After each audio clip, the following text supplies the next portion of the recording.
Hi everyone, so in this video we need to make our Kandinsky inspired looms. So first thing I want you to do on your paper plate, either using a pencil or a marker, on the back, so the side that you don't eat on, I want you to write your name. Then flip it over to the side that you eat on. This is the side that we are going to be painting on. Now for this project, we are going to be using Kandinsky as our inspiration artist for this project, so we are going to be painting circles. We are using our tempera paints for this project. So these are the paints that don't like water. That's why I have a paper towel nearby so I can dry my brush when I change colors. So to start, I want you to pick a color, and it can be any color that you want. And you're going to paint a circle in the middle of your plate. Now what you'll notice is I'm holding my paintbrush like a pencil so I can keep control of that circle. If your circle is not in the middle of your plate perfectly, it is okay. Now, since Kandinsky does work with circles, we are going to continue our pattern in our design using circles. Now, because I have red on my brush, I need to clean it out before I pick my next color. So to clean, I'm going to take my water cup, I'm going to swoosh around the bottom, and then swipe on the side. Swoosh and swipe, swoosh and swipe. And you'll see that my brush is completely clean, and I'm just going to do a light tap on the paper towel to dry. Then I'm going to pick my next color. With my next color, I'm going to paint right next to my first circle, going around it without trying to touch it. Now, because my red paint is still wet, it may blend into my orange paint a little bit. If that does happen, it is okay. Also, you can turn your plate as needed with your hand while you work. So you can see that I'm turning the plate, not trying to turn my hand. Continuing that circle around my first circle. Once this circle is done, I'm going to clean out my brush and continue. I am painting all the way up to the edge of my plate, so that you want to make sure your entire plate is filled with color. I will let this part fast forward so you can see what it looks like when it's done. Don't forget to clean your brush when you change color.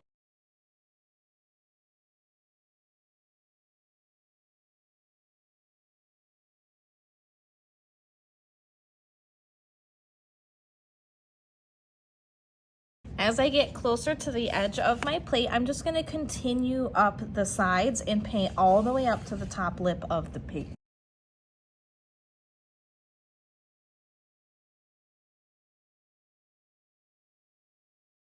Perfect, so my plate is all filled up. I want to give you one opportunity to add any extra details. And what I mean by extra details is dots. Now for these dots, you can use any color that you want.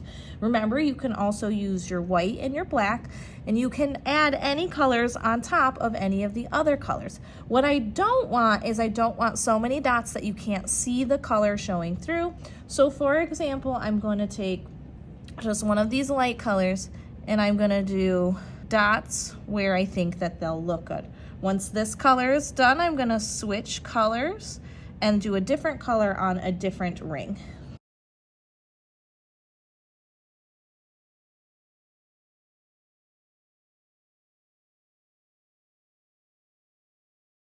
Perfect, so my dot details are done. I'm gonna put my paintbrush into my water cup, close up my paints, and because my plate has a lot of paint on it, it needs to go into the drying rack. So for the next part, we need to get our paper plates set up to actually become looms, which means we have to mark them, we have to cut them, and then we need to start stringing the string on top of them. So now that my paint is dry, everyone will use the guide to mark where we want the holes. Now, what you're going to do with your guide, and this is the second paper plate, you're just going to set it into your painted plate. It fits really nicely.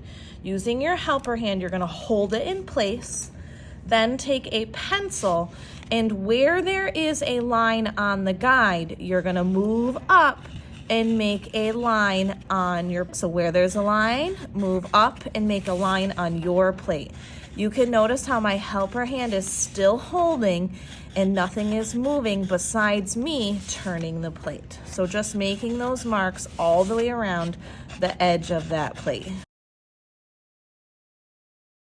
Perfect. Once all of your lines are drawn, you can pop your guide out and pass it to the next person.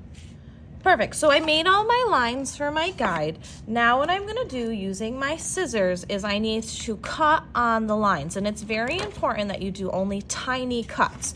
So you are not going to cut past the edge of your plate. So do not cut down into your plate, only that top lip of your plate. So it will look like this. That's as far as you cut, just that little tiny edge.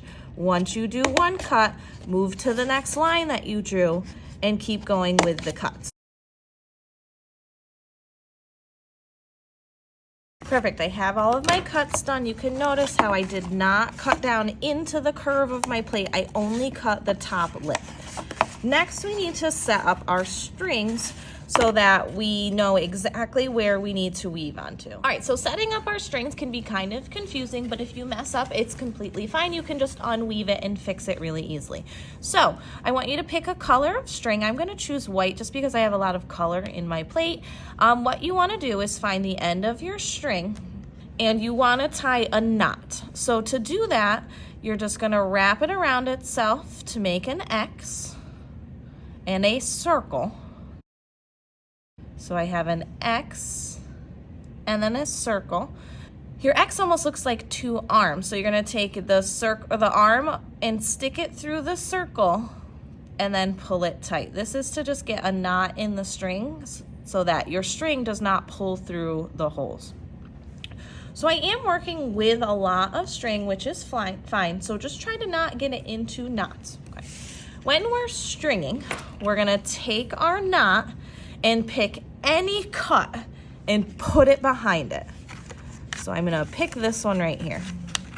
And I'm gonna stick my string through that cut and kind of pull it. So if I pull it like this, it's catching on the knot, which is on the back side. This allows your string not to slide through, okay?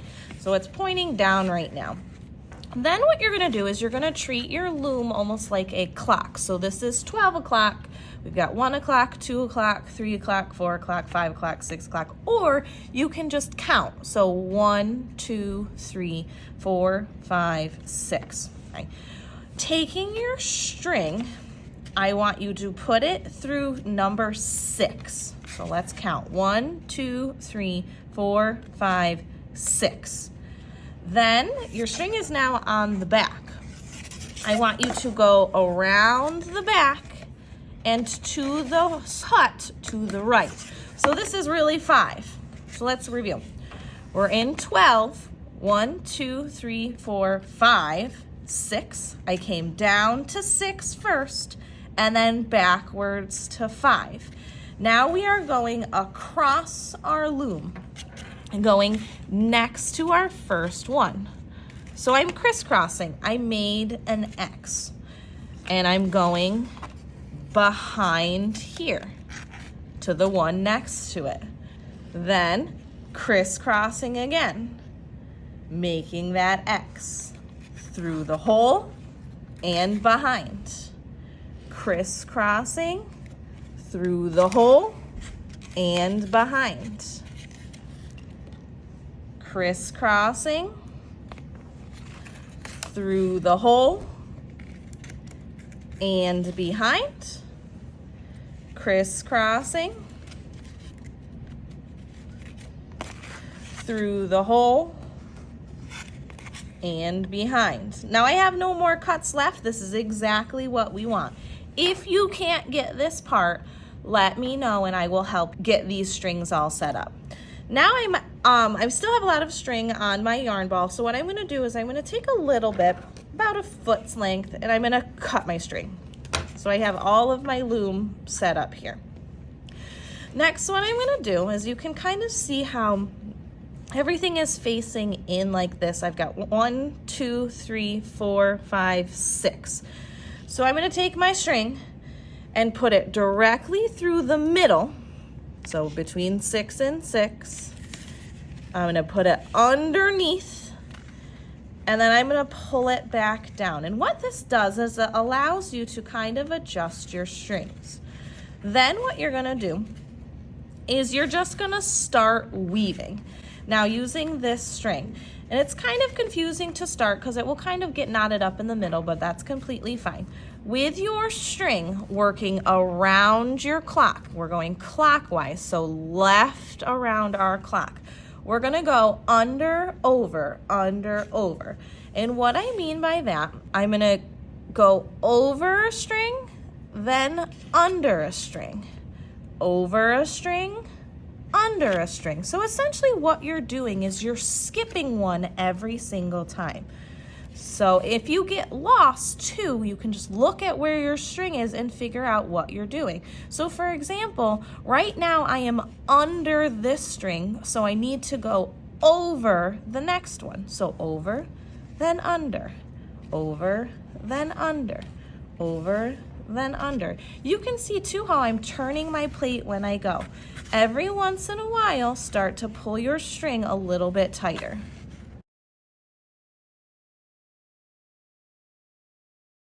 So I'm continuing around my circle. Every 4 or 5 unders that I do, I start to just pull my string straight. You're gonna weave until you run out of string. Once we run out of string, we're gonna add more string to our first string. What you'll start to notice is as you weave, it'll start to create your weaving pattern inside the middle of your strings. Now I'm almost out of my white string, so I need to attach more string to this string so I can keep weaving. And in order to do this, we need to tie some knots. To tie a knot, what you're gonna do is take your new string, get about an arm's length or a couple feet worth of string, and you're gonna snip it off of the yarn ball. And you need to knot this string to your old string. So to do that, you're gonna make an X. X. I like to think of these as the arms and these as the legs. So to do that, to tie this into a double knot, you're gonna take one of the arms, put it under the legs, and put it back up like it's raising its arms again, like it's celebrating. Next, you're gonna do the same thing again. Another X with the arms. And then you have a circle here. You're gonna put one of the arms through the circle and then pull the arms tight. That way, your old string is now hooked to your new string and you can continue weaving. If you would like, you can trim off these extra little arms. And so when you keep weaving, you won't be able to see them. So as you go, you're gonna continue weaving with the end of your string. Don't forget to pull it tight. And you're just gonna continue skipping one under, over pattern. So I can see right here, my white is over the other string of white. So I know I need to go under this one. I like to do a few at a time and then pull tight. I'm over here, so I need to go under again. And I'm gonna weave out this for this pink string so that you can see what it looks like after a little bit of time weaving.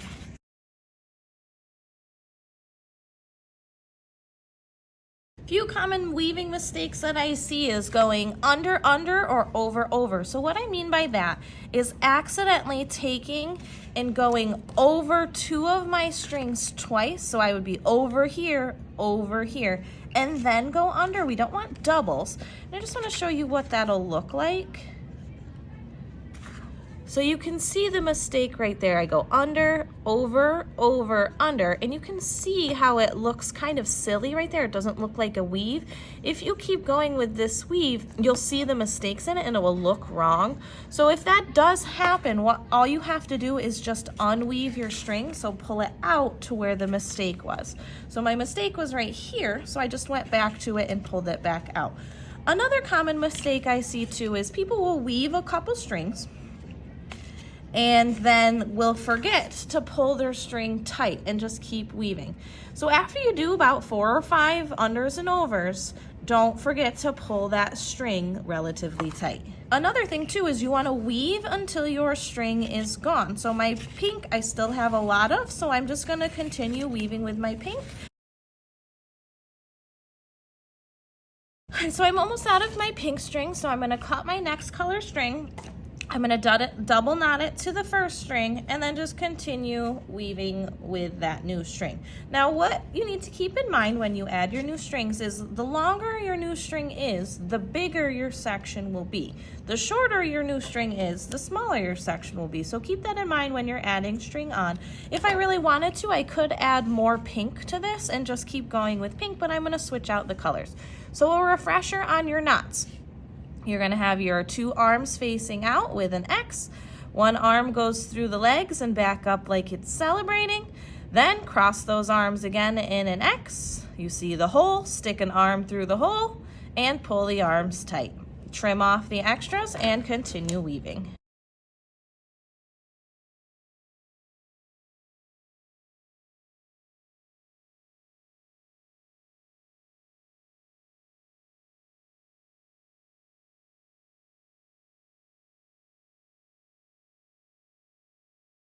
Perfect, so I'm just about out of string. Now what I want you to do is I want you to choose 4 or 5 colors. If you want to do more, you can, but you need at least 4 different colors in your weaving, and you're going to just weave until you think it's in a good spot. Now I'm going to stop here because I do have all of these details behind it that I want you to see, so I will stop my weaving here. If you want to go out further on your weaving, you can, but to stop, what you do is you take your string and you want to be under, and then you're going to tie a knot around one of the first strings that you put on. So to do that, you just do your X and then put your string, your arm through the circle, and then just pull it tight. What this will do is it'll stop all of your strings from moving, and you can then trim any of your extra bits that are hanging off. So I have my knot from here. I'm just going to trim off that little bit. You want to be very careful that you don't trim any of the strings that are holding your weaving onto your plate. Now one last step, if you want, you can add a string to hang this. And to do this, you want to take a string, any color, and you're going to get about a foot's length, so about the length of my forearm, and I'm just going to cut it off.